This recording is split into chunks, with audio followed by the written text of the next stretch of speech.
Ladies and gentlemen, boys and girls, from East Coast to West Coast, from the North to the South, welcome to the seventh inning stretch. And our guest host this evening, back from the dead, longtime VSN contributor, Josh Lewis. Man, I feel like we need like Eye of the Tiger playing after that or something. Like that was good, man. Like you got I'm you working got on some them. you got some energy going tonight. I love it. Dude, I haven't Um, got to do this with you in forever. I'm excited for you to be here, excited to hear your input because you always have great in depth thoughts. I'm looking for a great show tonight. yeah, man, I'm looking forward to putting out some thoughts and some updates and stuff like that. Well, since we're here on that subject, yes, you said back from the dead because I have been absent from seventh inning stretch, from thinking baseball, from facing the Giants. All those are on hiatus for me right now as I focus on some other things, which I can totally plug at the end of the show for those that want to hear about it. But that being said, let's go ahead and do this, man. Let's just jump into this is going to be kind of a grab bag show of just whatever we want to talk about. I'll throw out some stuff, you throw out some stuff, and y'all can join us in the comments and throw some stuff at us as well. I enjoy it. I love talking baseball. It was very much revealed to me over the last couple weeks how much of a baseball is a sanctuary for me. It's a safe place for me. It is something that gets my energy up, my blood going. Like it's all positive for me, and so I enjoy talking with it. I am looking forward to chatting baseball with you today, Josh, as well, because we haven't gotten to talk for a while on the baseball front. So this will be fun. So let's jump into one of the things that I mentioned to you that I shot you a text about that's kind of around the league type of thing that's a little bit kind of more behind the scenes, but you being a St. Louis guy and whatnot probably had your ear on this a little bit as well. But that is Albert Pujols. Some news coming out this week for him being a special advisor to the commissioner of baseball, which I feel like he can get as many as he needs. Um, And but he needs a lot. yeah, exactly. And honestly, like let's talk about that real quick. Like you can't get much better than Albert Pujols, right? Like I mean, just phenomenal ambassador of the game, phenomenal human being, just a really great dude. I cannot imagine him a better person to be in the ear of the commissioner. Like what were your kind of your first reactions hearing that was going to be a new role for him? So, in all honesty, I heard nothing about it until the news broke. So it really came out of left field for me, much like Albert Pujols' career started in left field in professional baseball. Well done. Um, yeah, I didn't even think about that until I said it. So good for me. But no, it really came. It was really something I had no anticipation of. I didn't hear any rumors of it. But I'm very happy for Albert that he is staying with the game of baseball. He's a great ambassador of the sport, especially from the area in which he comes, not just his home country, but for all the players down there who are growing up. And there's a lot of great role models from Central America Hmm. and the islands in particular that come to the MLB to play. But I think he's going to have a lot of great influence on bringing international players in, getting a lot of kids that necessarily maybe wouldn't have the chance or be seen to get a shot at the MLB. And maybe this helps expand the MLB and give us more quality players to have more teams in more cities and really take a next step forward in growing baseball back to what it was in the between the 60s and the early and late 90s, Yeah, making it the premier sport, America's pastime again. I don't know if baseball will ever get back to that point with football being what it is. sure. But taking steps in the right direction to bring youth back to the game, not just internationally, but here in America as well, considering it's always been America's game, would be great. And being from a St. Louis kid myself, and growing up loving watching Albert Pujols and everything he did throughout his career, even when he left in the most unceremonious way, and then came back to get into the 700 club. I mean, Yeah. I'm excited for him. I'm happy for him. I hope the commissioner actually listens to him and the things he has to say, and it's not just for lack of a better term, not political, Sure. publicity stunt to drive numbers. There are definitely some players that you feel that way, where it's like, oh, they're just working for the team as like a special advisor to the owner or something like that, just because like it's a title that they could give them, kind of thing. Like I do feel like, especially with his work with MLB Network as well, I feel like he'll be a lot more involved, have a lot more say. And I think you're right. I think it'll be a lot more than just kind of a publicity thing. I'm really excited. It's interesting that you say the youth movement, because that's kind of one of the topics I wanted to touch on, and like we could do a whole episode just on this, or at least I could. But like the gosh, I don't like. All right, I'll say it. I don't mind being inflammatory at this point. So the for lack of a better term, the human trafficking nature of overseas baseball, and not necessarily overseas baseball. There's a lot more safety, I feel like, from the Japanese leagues and Korean leagues and whatnot, but specifically from the Latin American world, let's say, just has felt over the last decade or so really, really dirty to me. And just has not we being baseball in general have not served these kids well, in whether it's bringing them over, whether it's signing them, whether it's bringing them up, training academies, whatever. Like I said, there's so much to unpack, there's so much to talk about, but I feel like Albert Pujols in this position, like obviously grew up in that, was very young when he started playing professional ball, and is connected to the Dominican Republic, one of the biggest areas that kids are coming from to play baseball in America. And so I am hoping and praying that he will be a positive light, a positive influence just in that arena, because I very much am still on the side of man, it doesn't feel right. Like it's the same reason why I don't watch the Little League World Series. It's the same reasons I have some real questions and issues with the 17-year-old kid that's playing for the Padres that's getting a lot of hype right now. I'm totally blanking on his name, but just the news that he's up at like AA right now for the Padres, and I'm just like, man, like that just doesn't sit well with me. Like these are still kids, like they're not even adults yet. They're still growing, they're still learning, they're still maturing, and both in body and mind. And just we being baseball in the past has not done a very good job in serving those arenas and those people groups and whatnot. Obviously, I can't relate to that. I'm like, let's be honest, I'm white. Like I grew up in Southern California. Like I didn't have to deal with any of the things that these kids are having to deal with in terms of whether it's poverty, whether it's the skill, the talent, the competitiveness, like all those things that they have to deal with in their home countries. I never had to deal with that. So completely transparent, I can't understand fully what they're going through, but that doesn't mean I can't advocate for it. So that's what I'm doing. And I hope that Albert Pujols will be a huge advocate for that. I believe like he already has been throughout his career. And so I am excited to see what kind of positive influence he has on what you said on international baseball and bringing baseball in a positive manner to Central America, the islands, stuff like that.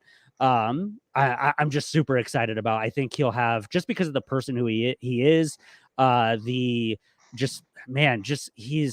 can't say it enough. He's just such a positive person, and can just have such a great influence in that area. And so I hope his voice in the commissioner's ear will help stabilize that, grow that, improve it, all those kind of different things that I would love to see happen, that I've talked about for a little bit more than a decade now. But so yeah, that's why I was excited. Not just because I love Albert Pujols and I think he's brilliant and I love listening to him on MLB Network, but for that as well, to see kind of how he improves the overseas relationships and to borrow your word, the political side of it, even though it's not like hugely political per se. Fair enough. Sorry, getting a drink. No, okay. I was like,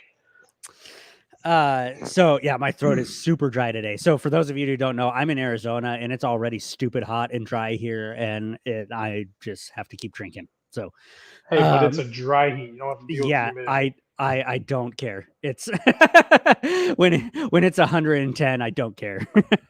You come to Missouri when it's 98 degrees and the humidity is at 80%, and then you're gonna go, okay, I need to go back to Arizona at 115. Oh man, I don't think there's anything like I'll take your word for it until I get there. Like people say the same thing about Texas too. Like go visit Texas and feel it there, or Houston or whatever. And I'm just like, man, I'm definitely in the boat of I'll believe it when I see it, man, because it's summers here are miserable. Um it's how I imagine like winters in like Canada or something like that. You just don't go outside. Like it's just that's our summer here. You just don't go outside.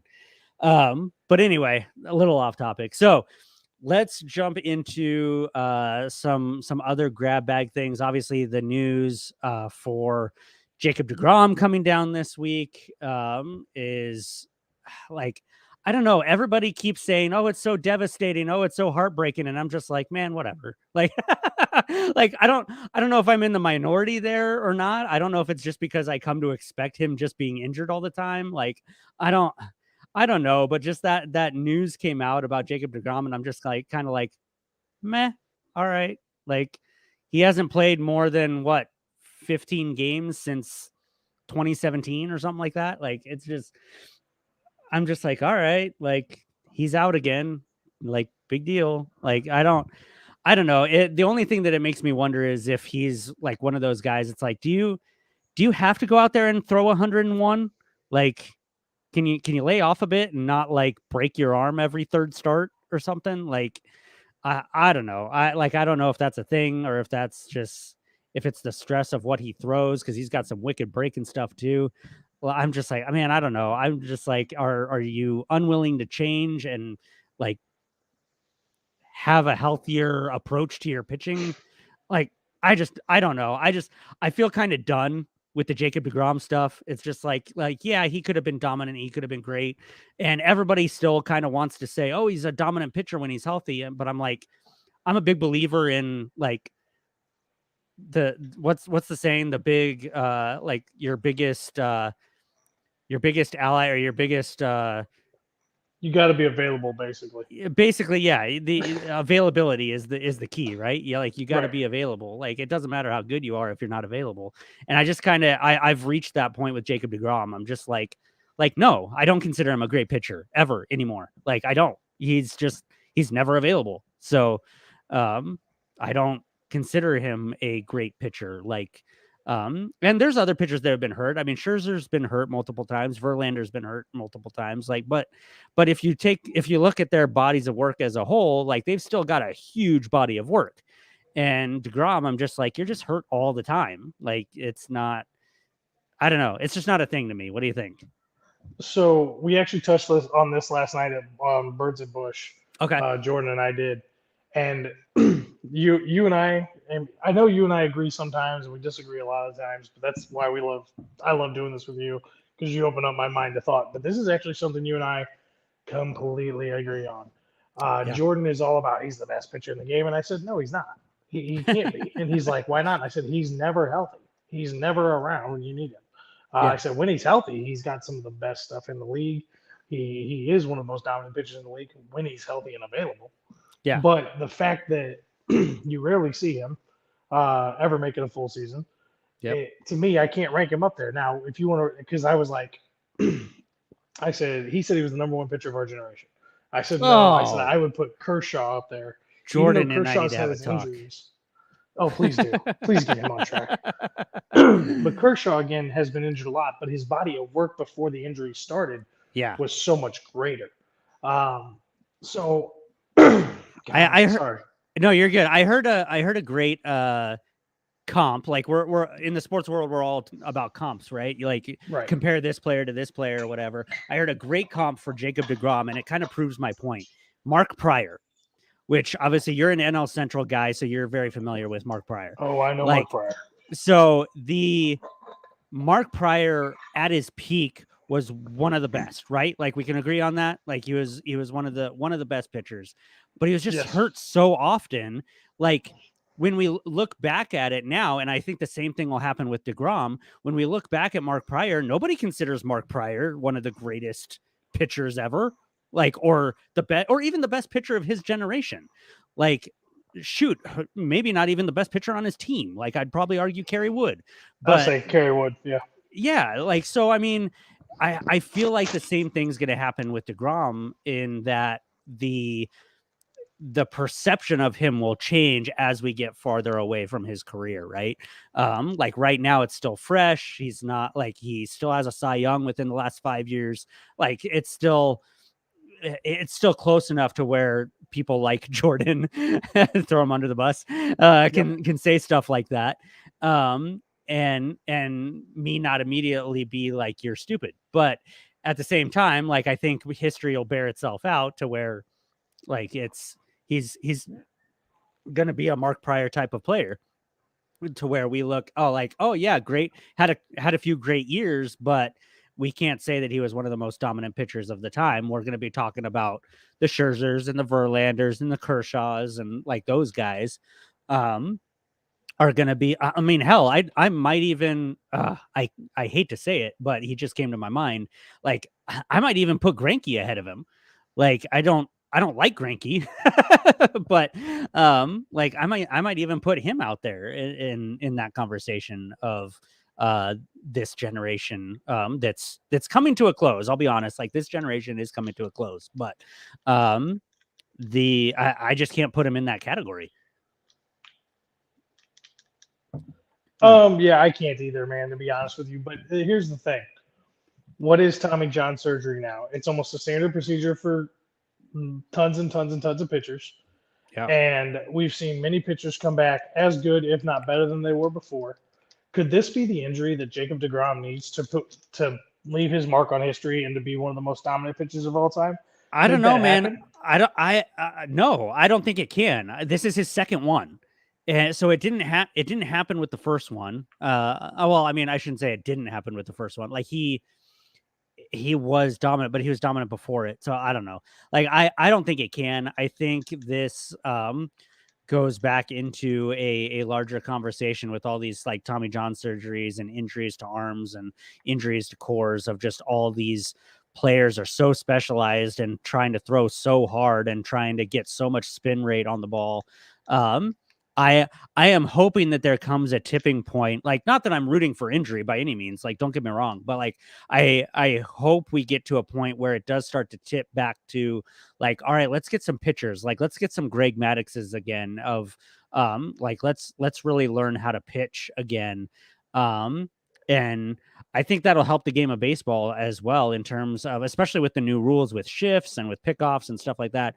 Like, I think that'll combine to make some really exciting baseball again, where these pitchers are pitching more to contact and on the black, and pitching stuff with backdoor movement and stuff like that. Like, I'm loving like the movement of just putting the cut on a ball, or putting just like the two seam on a ball. And like, that's not as stressful to your arm as trying to throw a slider with 30 inches of break.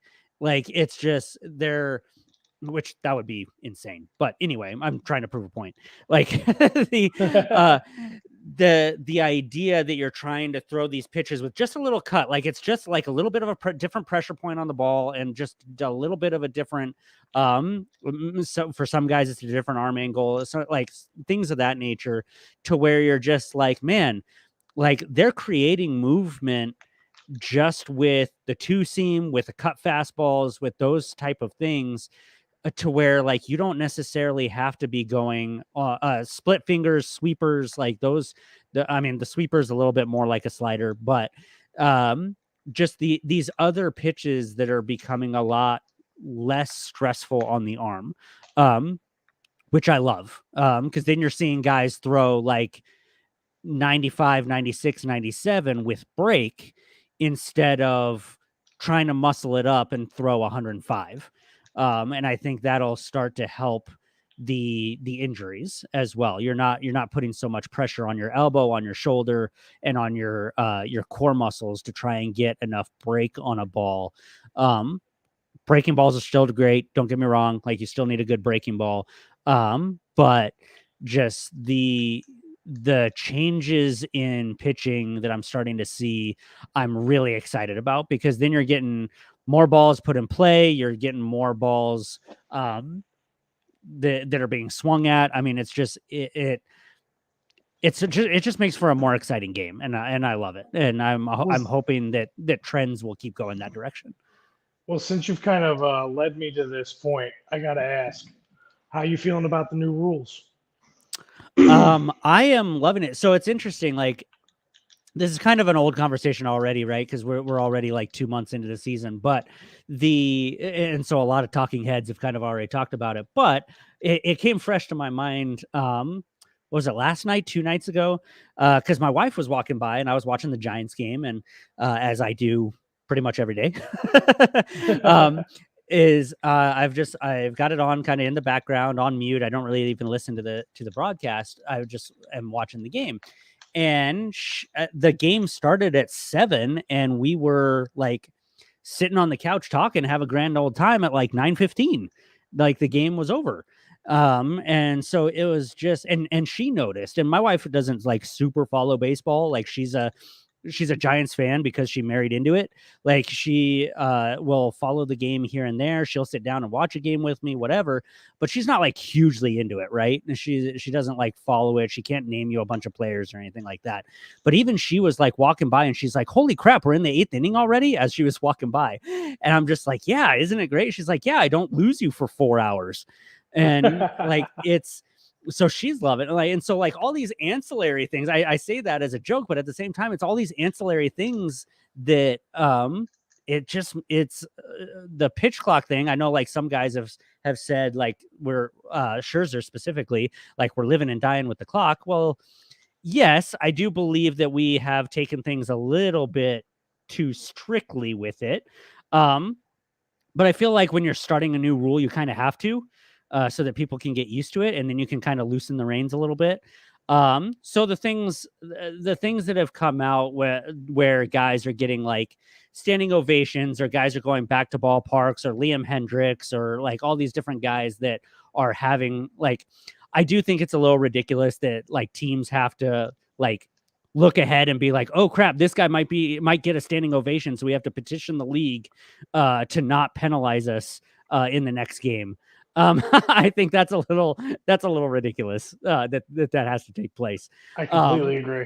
But at the same time, I'm loving the clock. Like, it does not change the essence of the game for me. Like, there's still no overarching clock of like, oh, we have to have this game done in 2.5 hours. Like, the game, I was watching a Giants game that did go almost 4 hours because there was so much offense. And there was so much like changing of pitchers. And so like stuff like that still happens. So the essence of the game to me has not been affected.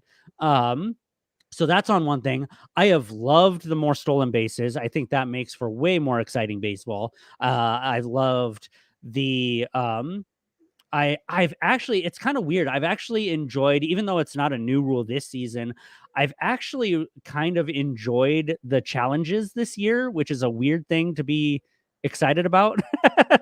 But I've kind of enjoyed seeing the challenges. Now, obviously, most of them that I see are coming from Gabe Kapler, the manager of the Giants, and I just think he's kind of hilarious because I think he's kind of a dork. But I've enjoyed seeing challenges take place during games. I like seeing umpires humbled a little bit because I cannot stand MLB umpires this season. That has been growing a little bit, and I think it's finally come to a head for me this season. Is Man, I can't stand umpires right now. There's a few really good ones. Don't get me wrong. There are a few really good ones. And usually they're younger guys that have not been around long. But man, these old generations of umpires, like, I mean, I saw a back and forth between this is getting off topic, off of the rules, but another subject nonetheless. Um, I'll come back to the umpires. We'll come back to the umpires. But like, I do feel like the rules have created more of a fun game, to be perfectly honest. I've enjoyed them. I haven't really cared too much about like the pickoffs and the mound visits and stuff like that are a little bit more minor to me. I haven't really cared about. There's one, the bases I think are helping with injuries, although there's still proponents out there of doing like the softball thing, right? Where you have like first base is still in fair territory, and then you've got like that second bag that's on foul territory, and that's like the run through bag, right? And so there's still proponents of like adopting that rule for Major League Baseball. I don't think we need to go that far. We saw the play this week of I'm totally blanking on who it was again. I'm bad with names today. Sorry. It's all right. It's been That a got while for flipped, you. that collided and flipped over the first baseman. And I'm like, all right, like you can't legislate injury out of the league. I think we've seen that plenty with the NFL too. Like you can't legislate, you can't make so many rules that guys aren't going to get hurt. Like it's still a sport. There's still going to be collisions. There's still going to be things that happen. And so I don't think we need to go so far as to like adding that extra base or anything like that some people have talked about. And I'll throw him under the bus just because I think he's kind of a dork too. But Ben Verlander on Talking Bats, I think is his podcast. But shout out to Ben Verlander. If you want to have me on your show, I'll still come. But he's a proponent of that, and I'm just like, no, we're not doing that. Like, we're not going to add bases or anything like that. Like the big bases are fine. So I've really enjoyed the new rules. I'm enjoying the engagement of the game, especially with the pitch clock. Like I know some people have complained because they'll be like, oh, I'm at the ballpark, and if I go and get something to eat, then I've missed 2 innings. And I'm like, well, get there early and eat then. Like, I don't know. Like, I'm like, I am loving the engagement of the game of like, I love being on the edge of my seat for 2 hours, 2.5 hours, 3 hours. Like, I love that aspect. And I feel like that's a lot more old school baseball of like, you couldn't miss innings. Like there was always something happening and there was always engagement in the game. And so I do think that baseball has actually gone a little bit back to its roots a little bit because of the pitch clock, where you are wanting to sit and watch the whole game. Like you are not wanting to look away. You're not wanting to go to the bathroom. You're not wanting to go to all these different things that stadiums have now in terms of entertainment. Like you're wanting to sit and engage and watch the game. And I'm loving that. So here's kind of where I'm at with it, man. I'm perfectly fine with the pitch clock for like the first 6 innings, but the strategy of baseball with all the specialized pitchers and everything really Mhm. comes into play in like seventh and eighth and ninth innings. Yeah, And I would really like them to, if they're not going to get rid of the pitch clock, extend it 5 extra seconds for each setup sure. in those innings because those are specialty pitchers. They they're there for a reason. The game's been set up for them to be there for a reason, and now you're asking those guys to change Yeah. the whole way they pitch and to perform the way we've expected them to perform under new rules. Where some of these guys they don't need to take 40 seconds in between pitches, but giving Yeah. them 20 seconds to recharge, I'm Yeah. not necessarily against that. Do you think that's had more of effect on them than the rule that's been around for a few years now of the like you either have to finish an inning or you have to face 3 batters? Because to me anyway, like that was a more for lack of a better term, damning rule for specialized pitchers than the pitch clock is. No, I think it's a combination of both actually, and I'm Okay. glad you went there because that's kind of where I was going to lead you to it next. Yeah. It's not the fact that now they can only go face one guy because that's the specialty, and it's the matchup. It's now you got the timing and you got to go three guy against 3 guys, and it makes the manager think more for strategy purposes. Yeah. So I'm not like totally against that side of it, but there's for the first year of this, I think there should have been a little bit more of a compromise. I don't think it's affecting the game negatively by any means, Sure. but there are games I've watched where I'm just like, golly, if they wouldn't have gone so strict, that this might have been more entertaining. I think you're taking a little bit of the entertainment factor away for me personally. Yeah. But I'm liking the rules more than I thought I was going to like them. The clock definitely I mean, you can't argue. The clock's definitely sped up the game. But I watched a 4-hour game early in the season between the Cardinals because there was so much offense. It was like an 11-10 game. Yeah. It was still a Yeah. 4.5 hour baseball game, but I never wanted to leave my seat. Right. There was always a hit. There was always a home run. There was something going on. It was fantastic.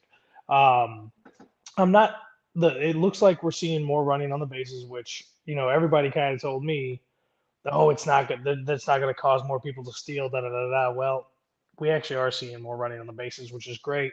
Which was the goal of that. So I mean, Yeah, that goal is coming to fruition for sure. it's probably my favorite part of the rule changes because I was really nervous about the bigger bases, but I tried to put a positive spin on it in my mind. Uh, I'm definitely liking that the shift's not there because we're really seeing who the good defensive players are, and I think that's the Yeah. biggest impact we're seeing on teams is that they're still shifting. Let's be real. It's just They not are. to the exaggeration of what Joe Yes. Madden had the Rays doing back in the day, where Yeah. they're pulling 4 guys on the one side of the field. And Yeah. I think that's good. Yeah. But I don't think I think managers have forgotten how to manage. If For you want me sure. to be honest when it comes to strategy and being a St. Louis guy, and I know Ollie Marmol is under the gun right now from me, along with, I would say, 70% of St. Louis. But there was an instant 2 nights ago where Jordan Walker's on first base. I think it was Alec Burleson was coming to bat. The Rangers were shifted to the first base side. I mean, the third baseman was basically between second and third. Burleson can't run for shit, but hell, you have all the space to bunt. Why are you not having him bunt to Yeah. move Walker over to second with nobody out and put a man in running, put a runner in scoring position? Like, and I've been kind of watching other games and I'm seeing this where I'm like, they have completely forgotten how to bunt and run, and Yeah. that's what these bigger bases were supposed to help generate, and it's not yet. So I'm hoping that still comes through the game. But yeah, I mean, I'm not as disappointed with the new rules as I thought I was going to be. Again, like I said, I think the pitch clock could be a little bit longer in the later innings at least. Yeah. But other than that, I mean, it's been fun. Games are getting over early. I'm not having any problem watching the West Coast games Yeah. like I Right. used to. So that helps. But those East Coast games, man, like if a game starts at 5 o'clock, I don't get home till 5:30, and I've missed 2 innings, and I'm like, Yeah. that sucks. Right. I would love to see them. Like I tweeted this out probably like a couple weeks ago, but like I would love to see a couple of the changes. Like, so you brought up the later innings thing. I would love to see that with the Ghost Runner. Like first of all, I hate the Ghost Runner just in general, but Yeah, me too. like I hate that rule anyway. But I feel like that's one where it could be later innings as well. It's like, no, let's see what they can do in the like 10th, 11th, 12th, and then let's put a runner on. Like let's not like just jump the gun and like 10th inning there's a guy on second already. Like let's let them at least try for a couple innings to generate some real runs. But so that's one thought that I had. The other one being the shoot, what was it? The athleticism that you were talking about in terms of infields. And yes, they are still shifting a lot. Like you still see some hits getting robbed up the middle because guys are playing just off of second base. So like you'll see guys still rob some hits up the middle, but like I do feel like we're seeing a lot of the flip side of what you're talking about. Like what you're talking about, it seemed like you're seeing guys who can't necessarily play defense well, that's been covered up by the shifts and whatnot. I'm seeing a lot of the flip side of that too, most notably with my Giants specifically. I'll use them as an example of like I'm seeing guys that you wouldn't have thought of great defenders, and I'm talking about some of our infield of JD Davis, Casey Schmidt, Tyro Estrada, that you're seeing like, oh, these guys can freaking like hoover some shit. Like this is really, really cool to see. Like we actually, because that part of the game was so taken away by the shifts that you never got to see their athleticisms. I mean, JD Davis at third base might win a freaking Gold Glove this year. I mean, he's been incredible, and you never would have, like, I never would have thought before this season that JD Davis was an elite defender by any means. So I mean, it's made the game more fun all these different rules that they've instituted for me and that's my key. Like baseball is supposed to be fun. It's supposed to be fun to play. It's supposed to be fun to watch. And so if I am for anything that increases fun, not ridiculousness, but but fun. Not the Savannah Bananas. Yes, exactly. Like, which by the way, I do like the Savannah Bananas. Like, you just have to go into it thinking like I'm watching a hybrid of the circus and baseball. Like It's the Harlem Globetrotters. It's yeah, exactly. It's completely different rules. They have completely different rules that they play under, stuff like that. And so I actually love the Savannah Bananas, but yeah, man, I'm digging it. I'm loving the rules. That and I'll say kind of a perfect segue into what I wanted to talk about on this is it's just how are they getting enforced? And that brings me to the travesty that is MLB officiating right now. That for me has been I was definitely not freaking out about it as soon as a lot of people were. I was very much like I am one of those people that I respect umpires and what they do to a great extent, but I cannot defend them anymore. Like it's bad. Like there are guys that just you don't know what they're doing. I saw an exchange between an umpire and a manager where the umpire is like stopping the game and like staring the guy down, and the manager's like, I'm not even talking to you, look out there. Like you can totally read his lips, and he's telling the umpire like, look out there, like the pitcher's ready to go, the batter's ready to go, and the umpire is delaying the game because he thinks he's being slighted, or he thinks that somebody's talking about him on the bench. Which, I mean, if you're an umpire and you're worried about people talking about you, you're in the wrong line of business, man. Like people are gonna talk about you. Like stay off Twitter if that's how you're gonna act. But just there is just so much like pent up frustration from the umpires, it feels like, and they're just taking it out on the game, it feels like, and taking it out on managers and taking it out on players.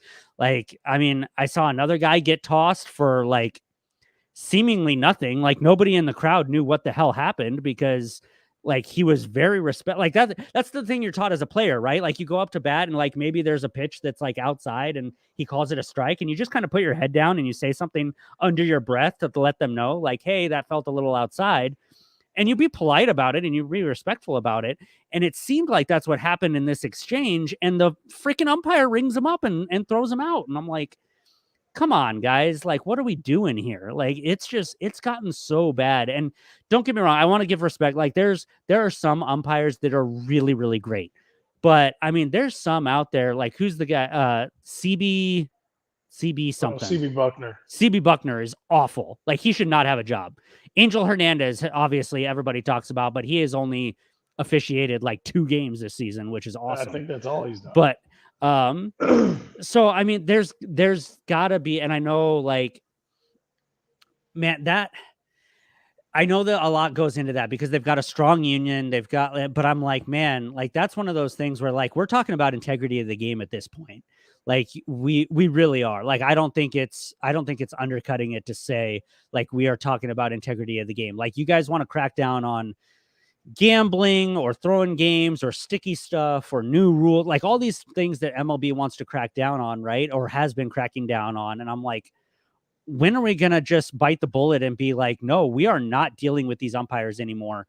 And I don't care how strong their union is.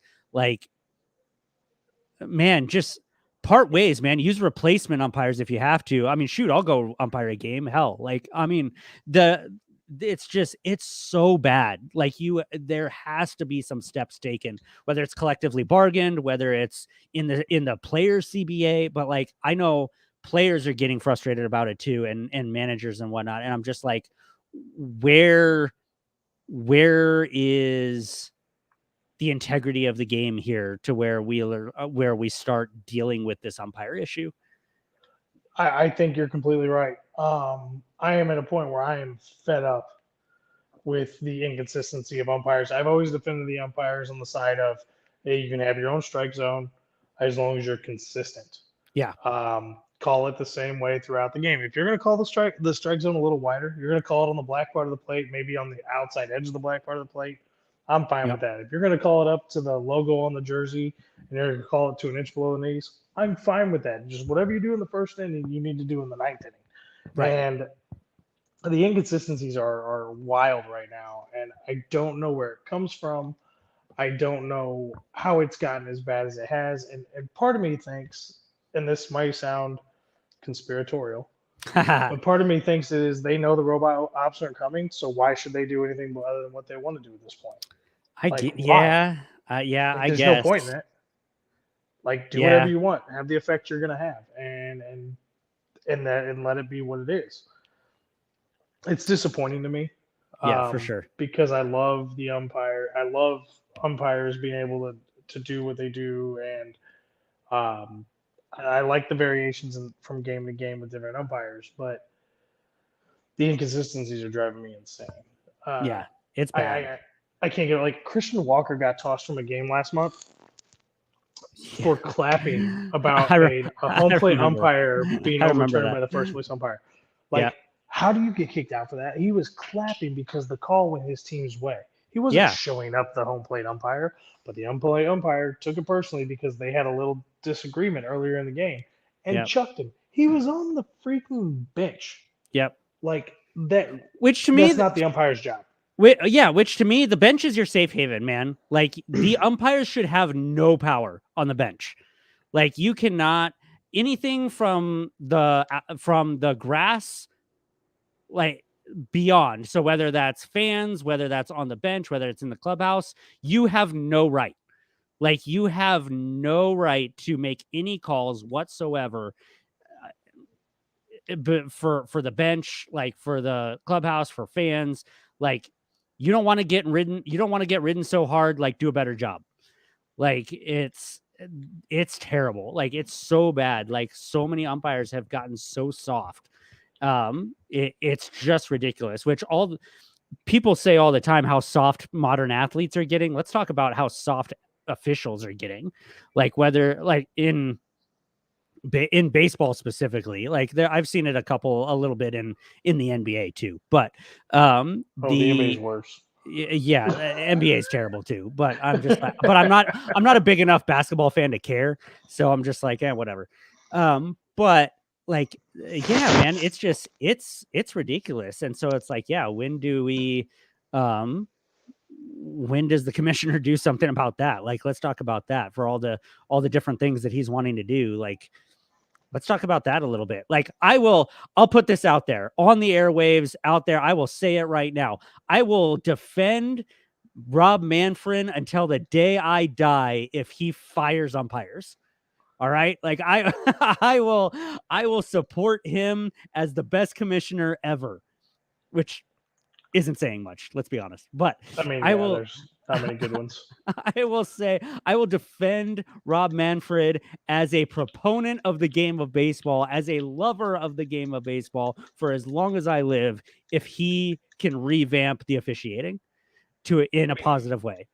That union needs to be broke. I mean, I've said it before. They need to go to a relegation system. It just needs to be done.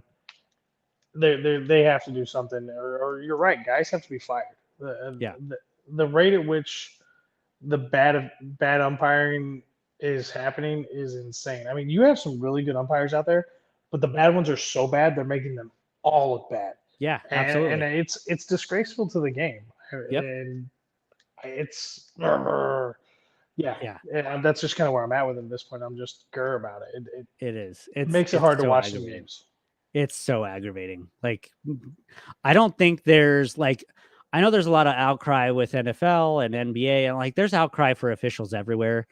But I don't feel like the game is being affected as much as the officiating is in baseball. Like, are there bad calls in other sports? Of course. Like you're never gonna fully get away from that. But I feel like all the ancillary crap, like tossing players and being butt hurt and stuff like that, like is damaging the game in baseball more than any other sport. And that's really upsetting. So, All right, let's talk about some positive things. Yeah, let's do it. Let's talk about some pleasant surprises. Let's talk about I'm gonna say because we both had them as having a positive season this year. Let's talk about our Diamondbacks, man. Yeah. They've been fun. They are so fun to watch. Like, they are so fun to watch. I mean, Corbin Carroll is gonna run away with Rookie of the Year. Pains me to Literally, hear like, that, but I have to running. agree with it. He's so fun to watch. Like, they're leading the division right now over the Dodgers and Padres, who everybody picked them for winning that division. Like, they are a blast to watch, which I know, like, I think you picked them.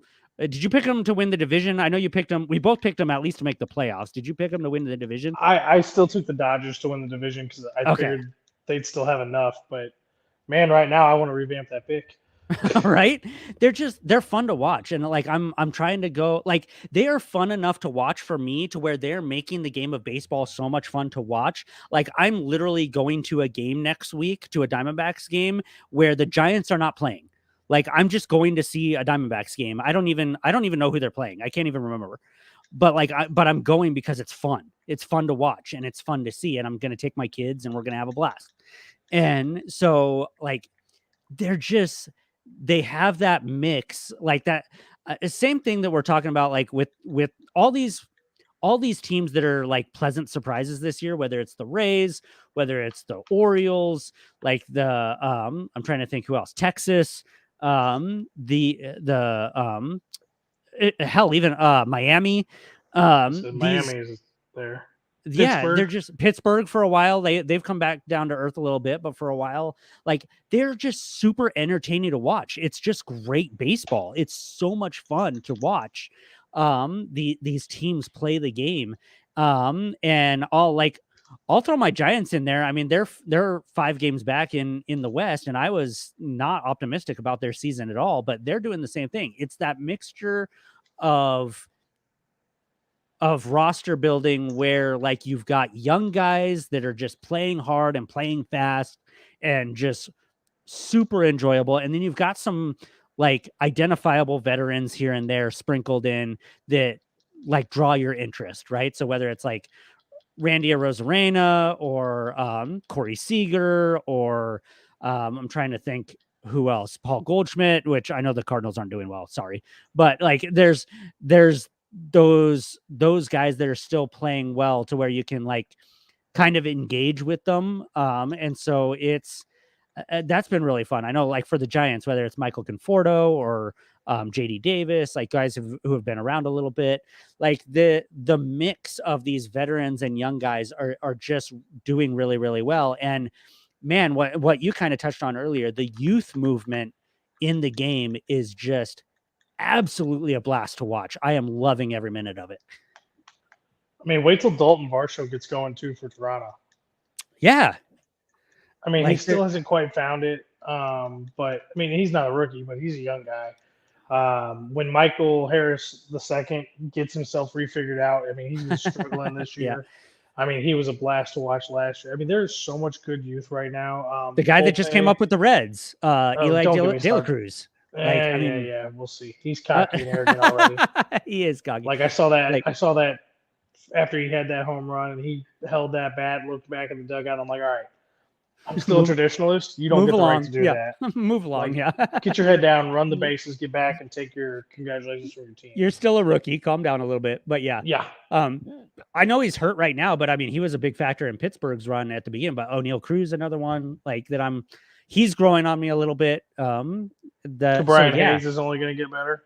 Yeah. Some of the pitchers, the guy I'm blanking on his name, but the reliever for the Angels that made Jose Altuve look like a child the other day. I'm blanking Joyce, on his name. I think. Yes, Ben Joyce. Yes. And just the youth movement, man, is just a blast to watch. We've seen it with the Giants Casey Schmidt. I think if he would have started the season, like, he might be giving Corbin Carroll a run for his money in terms of Rookie of the Year. But I don't think he'll get it. I think Casey will cool off a little bit, but Carroll's just light years ahead of everyone right now. But yeah, man, just the youth movement has been super exciting in baseball, and it's everywhere. Like I feel like teams are a lot more comfortable than they were in the past. You've seen a lot of young guys playing well for the Mets. You've seen some young guys playing well, like you said. I think you mentioned Volpe for the Yankees. The Just 4 guys for the Brewers. Yeah, the young guys for the Brewers. Boston is playing above expectations, or has at points during this season. Just it's been so fun to see. Like, I am in love with this. Kind of touches on the rule changes a little bit. I am in love with the new schedule. Just seeing all these teams play all these other teams, and seeing just the youth movement around the league. Like, it has been a fun year so far, man. And I think I said it in our preview show of like, I'm a fan of chaos, and this is good chaos. Like, this is great chaos of like just speed and young talent and defense and good pitching, and I'll say it again, speed. And it's so much fun to watch all these young guys just play really, really well. And I'm glad that MLB and teams and managers and front offices are a lot more comfortable than they were in the past playing the young guys. They don't have much of a choice anymore. I mean, they have the incentive for their young guys. If they can get Rookie of the Year, they get an extra first-round draft pick. Like, I mean, I'd be playing all my young guys. And a young Sure. guy we forgot to mention, he's a second-year player out of St. Louis, Nolan Gorman. Yeah, man, he's Struggled having so much last year. He's really fixed his eye. His defense in the infield looks, wow, way better than what I was even anticipating him being this year. But yeah, that youth movement across the league has just been fantastic. He's like the opposite. Like, usually you have a great rookie season and this sophomore slump. He just flipped it. He just he had just kind of an rookie campaign, and now he's like figuring it out. So Yeah, 100%. it's been fun to see. And yeah, like, some of these teams, like, their record doesn't show it. I mean, like, you've got the NL Central and the AL Central, like, that like are not good in terms of their records. Like, you don't have a single team over 500 right now in the AL Central. But they're still fun to watch. Like, I loved watching the Giants and White Sox series. I loved watching some of the young guys from Detroit when the Giants played Detroit. I mean, like, there's so much fun to be had if you love the game of baseball this year. It's been a blast. Like, I've loved watching every minute of baseball this year. I mean, it really has been a great season. I think the schedule is working out. At first, I really didn't like it because I mean, I love the traditional divisional rivalries. So I like the fact that you were playing each other so many times. You got those heated bench clearing brawls. I think Yeah. we're going to miss some of that because I do love the bench clearing brawls in baseball. I mean, it's one of my favorite things to watch. I love seeing, baseball players go at it. I mean, that's part If of the they reason I love actually hockey. go at it, like, if they actually go at it, the like guys running in from the bullpen and just like high-fiving each other as they're going in, like, that's a little stupid. But Yeah, but I'm talking like the pitcher and the batter start swinging punches. yeah, for sure. Or you look back to the '80s when I don't remember who the guy was, but he took out Ozzie Smith, or no, he took out I can't remember who was playing second base for the Cardinals, but he took out the Cardinal player, and then Ozzie Smith threw a punch, and then all of a sudden the bench is cleared. I Yeah. mean, those are the kind of fights that for me, those are where it's at. I mean, Yeah. I want to see more of that, and I think that'll develop in interleague rivalries here eventually. I We don't know need how long it will take. we need a good Bryce Harper Hunter Strickland fight again. Like, just two ginormous dudes going at it. I'd be good with that. We need I a would good totally we be do. with that. We need a good fight. Who'd be This is totally off subject, but who would be somebody in the game right now that you would love to see two guys square off? Judge and Trout. Oh man, that would never happen though. They're so like, both of them are such like nice guys. Like, But they're big dudes. they are big dudes. Like, the hits would be awesome. That's fair. I mean, the hits would just be fantastic. I don't know who else. I mean, who is a villain out there? You know, Rognet Odor is still in the league, right? We like, yeah, we can get him in on something, right? he's been in his share of brawls though and confrontations. I think we would need some fresh blood. Yeah, I'd man. like to see a couple of these rookies get into it, Yeah, just because then that's something that can build for time, and for it'll sure. be a story we can follow over the next few years.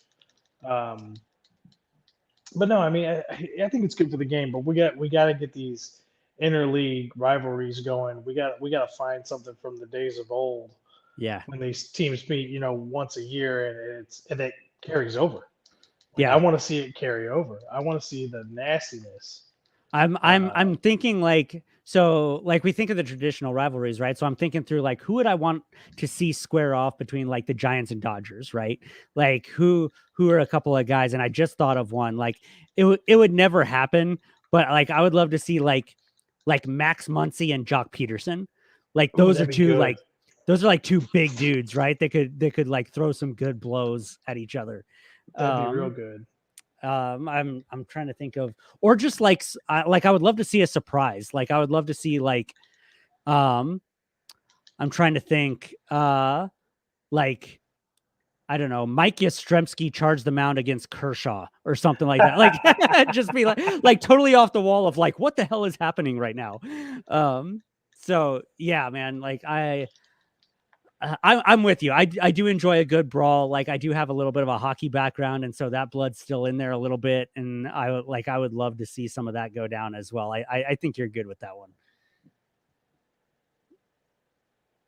Who I'm trying to think if there's anybody else off the top of my mind that comes in there as a gimme that I'm just not thinking about. And with the young guys, I really can't think of anybody else who might have a rivalry that would last for years and years to come. Yeah. I mean, I would say Nolan Gorman and the kid in Chicago, Morel. I think that would be Oh good yeah, just for there you that go. rivalry. Um, Who's there? They've yeah, got another young kid there, Nico Horner. yeah, he's good though, and I don't know. He doesn't seem like the fight type. Sure. At least not to me. Maybe he is. I don't know him that well, but no, I want that heat. I would love to see a White Sox Cubs rivalry. Yeah. Like where it gets heated and it gets intense. I mean, I don't know if we're going to get that out of it. And I think if we're going to do this schedule, I think you need to have two series every year between each team.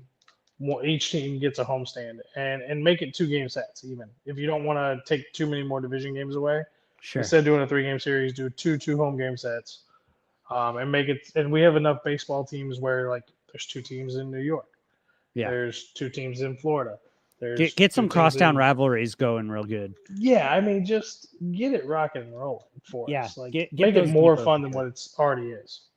Yeah, because I do feel like we'll use the New York one for example, right? Like I don't feel like there's really a Yankees Mets rivalry other than like the fans like to crap on each other, but like there's not like a real rivalry there. Like it'd be fun to kind of build that up.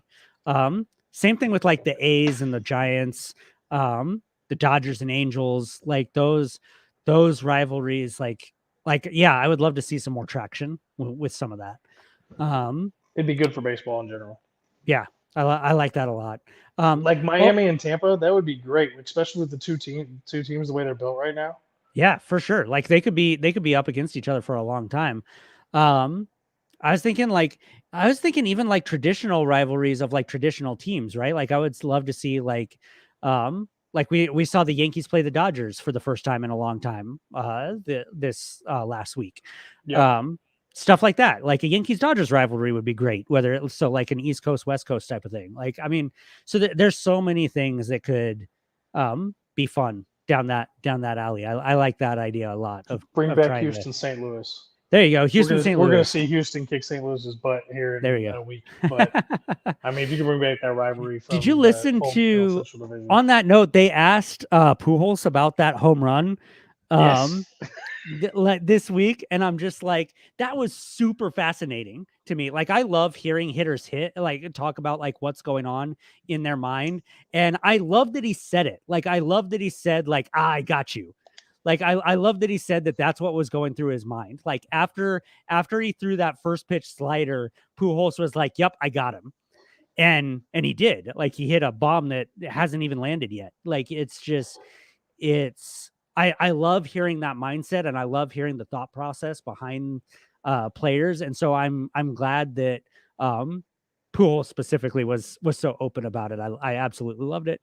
um I like when players aren't so like reserved and politically correct and try to be so respectful of their opponent that they don't say like, "Oh no, I knew I had him," kind of thing. Like, I like that swagger a little bit, and I just like the mindset. Like, I like hearing like approaches at the plate, like for all the crap that like he gets. Like, I love hearing Alex Rodriguez talk about hitting, because I like hearing his approach and his mental capacity for the game and stuff like that.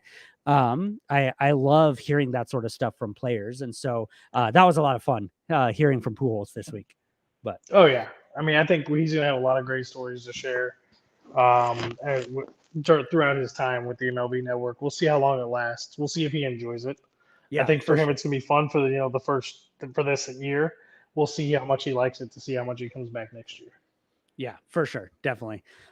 He's a favorite of mine. I know obviously he's a favorite of yours because you're a St. Louis guy, but like, he's been a favorite of mine. And so I love him being around the game. And so that's been fun to see this week. Um, in terms of just his involvement and whatnot. All right. I think like those are kind of all the topics that I've got right now. Any grab bag type items you got on your brain that you want to hash out or talk So about or throw out there? I need to hear a couple things from you because I know it'll Yeah. probably be a while before I get you back on.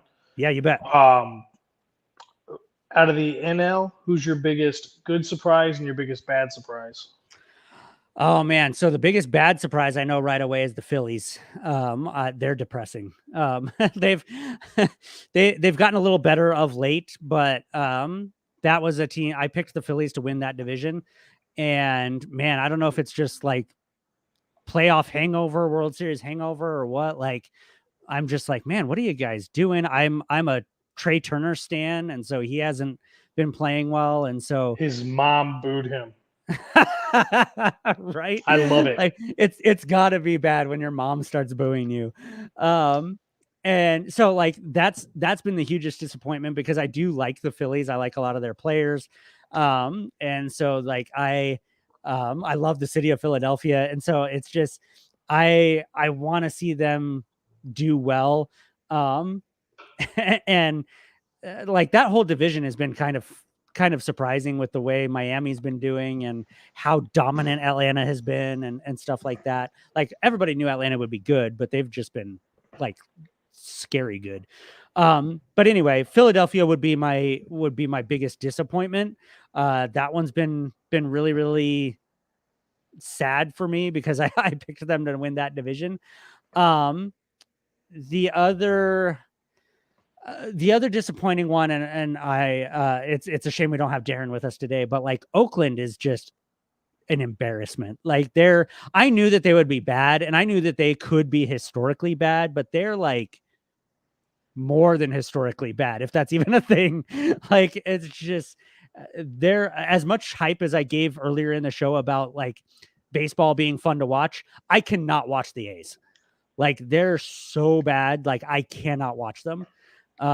They've been just hugely disappointing, which I know I'm saying stuff that nobody doesn't already know, but like it's so bad, like that it's like even beyond, like even knowing that they were going to be bad, they're disappointing.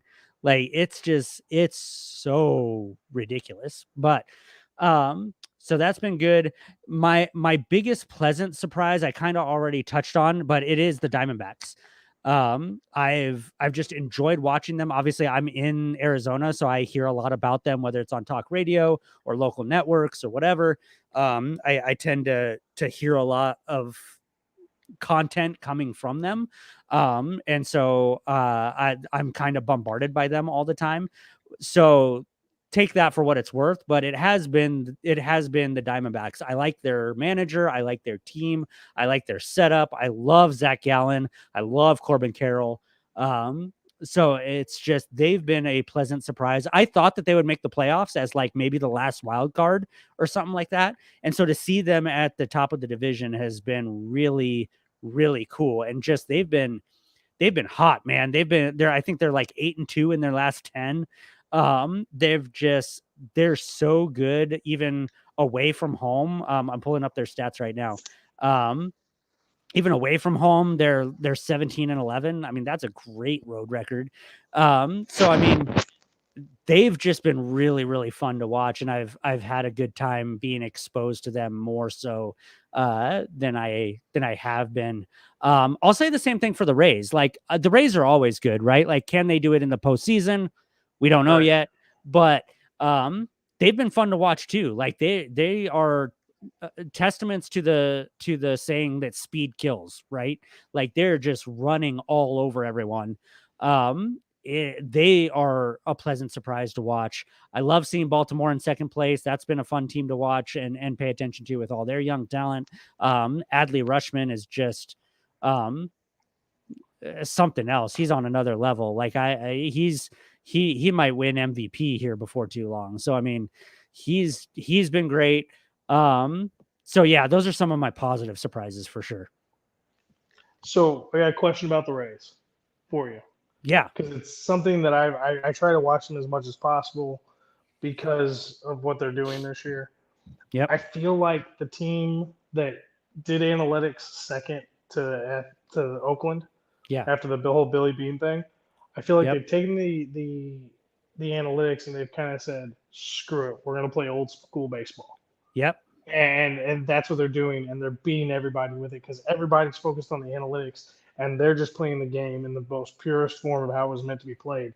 And I feel like that's part of the reason they're being so dominant this season because they're Yep. focusing on the things that nobody else is focusing on, and they're beating everybody else while they're doing it.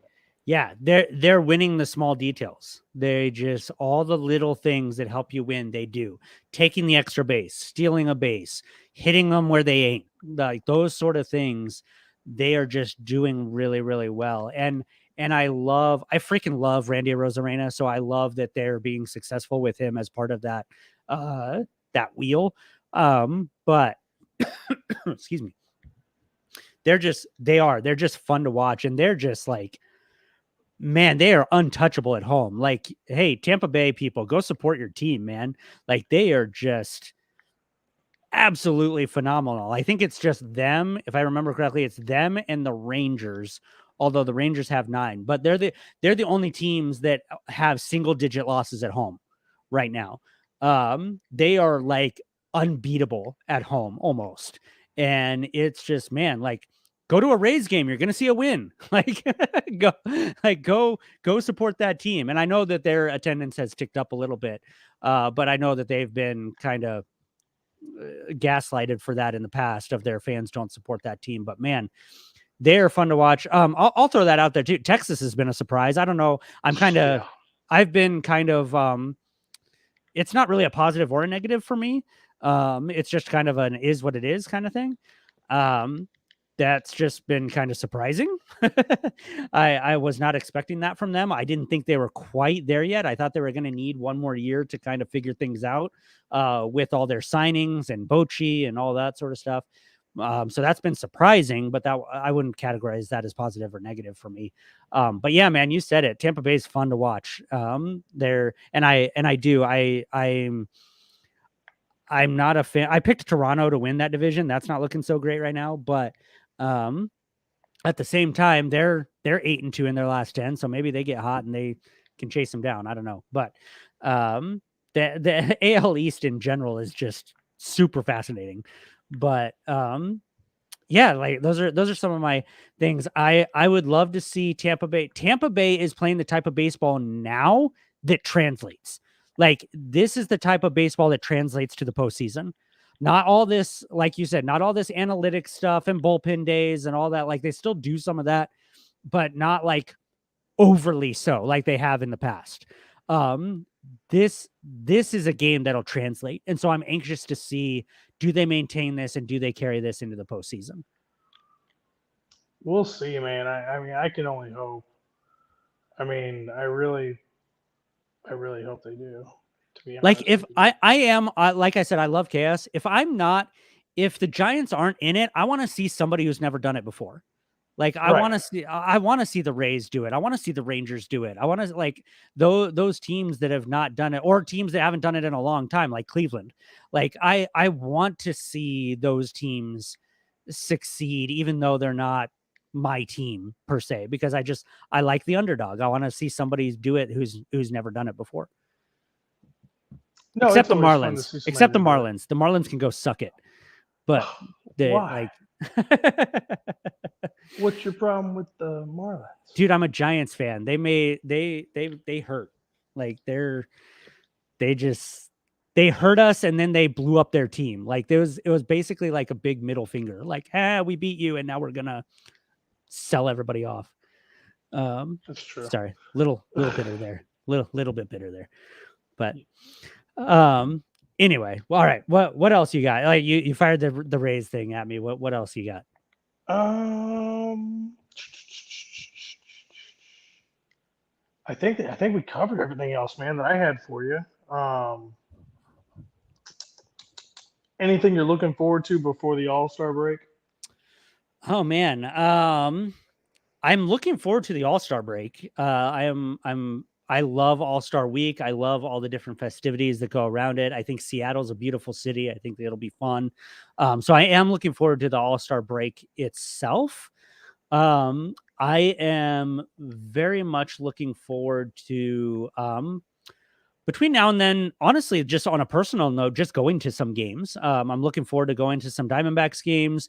The Diamondbacks are fast becoming one of my favorite teams in terms of the experience at the ballpark, in terms of letting my kids fall in love with the game. And that's been really cool to see. They do a great job of a family atmosphere there, and so I'm enjoying that. They do this great thing, totally plugging the Diamondbacks here. They do this great thing where on Sunday afternoon games, all their Sunday afternoon home games, so there's usually 2 per month. Kids are free, and you don't with the purchase of an adult ticket. But here's the key, which is always something that I struggle with. So for those of you who don't know, I have 6 kids. There's only one of me. So usually when teams do a deal like that, they're like, okay, for every adult ticket you buy, you get a kid's ticket. Well, okay, that means even if both my wife and I go, that means we can only take 2 kids. The Diamondbacks are completely flipping that, and they're saying, no, as long as you buy an adult ticket, you can take as many kids as you want. And it's been a game changer. It is amazing. And so I'm able to take like 4 of my kids and go have a great time, just me and them. And so I'm looking forward to doing that. We're not doing that this week. We're actually going to go to next Friday's game. But it's just, they have made the game of baseball fun for my kids. And for me, I hated the Diamondbacks for a really long time. They have softened my heart now in terms of how they have made the ballpark experience for my kids just absolutely phenomenal. So shout out to the Diamondbacks. You guys are doing a great job. So I'm looking forward to, just on a personal level, just seeing some games in person over the next couple months and or month now 1 month. So yeah, that's kind of my thing that I'm looking forward to on a broader scope. I'm just rooting for more chaos, man, and more kind of more of the same. Like I've thoroughly enjoyed the season, and I'm just like Kylo Ren in Star Wars, man. More. Like just more. I want more of it. Give it to me.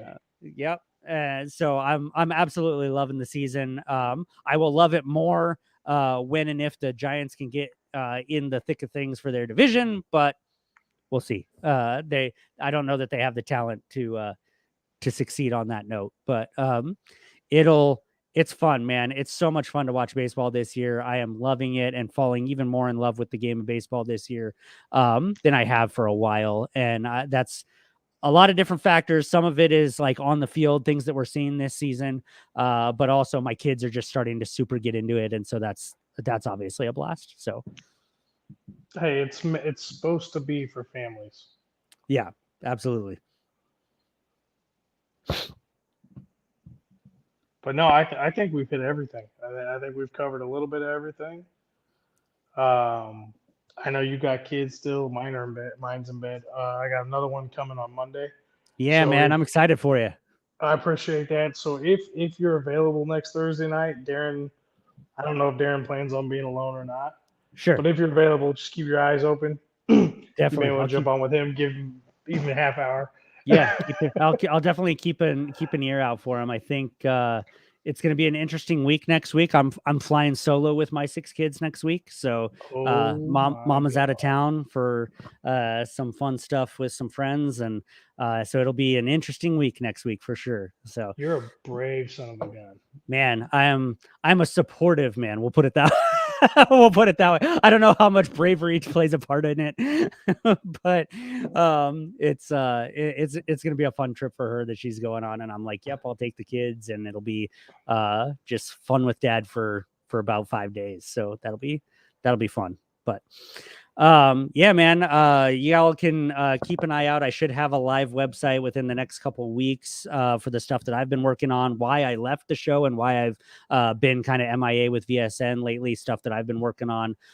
So I'll have a live website for that in about a week and a half to 2 weeks, hopefully. And that's just celebrating the history of the game. So I'm huge into manual scorekeeping, and I have found this whole like kind of sub community of baseball fans that love scorekeeping at games, or they want to hear or they want to what's the word I'm looking for? Kind of reflect on old games that they've seen. And so I've been doing custom work and doing like keepsake scorecards for requested games that people like, hey, this was the first game I went to with my dad. Can you make a scorecard from that game? And I'll do it, and it's a lot of fun, and it's just a cool keepsake for them to hang on to. And then I have what I call is the best scorecard ever made. So if you need a scorecard to keep score at the game, I got the best one. All those little chintzy ones in your programs, don't use them. Come by mine.